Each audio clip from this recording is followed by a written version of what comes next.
سنفرغ لكم أيها الثقلان فبأي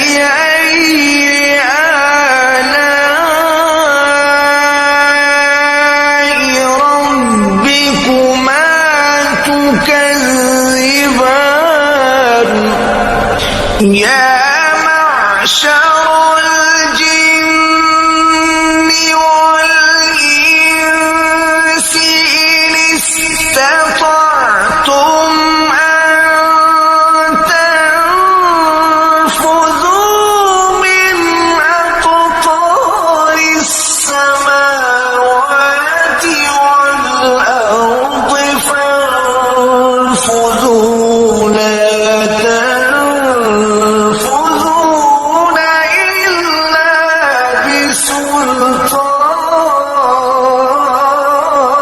بسلطان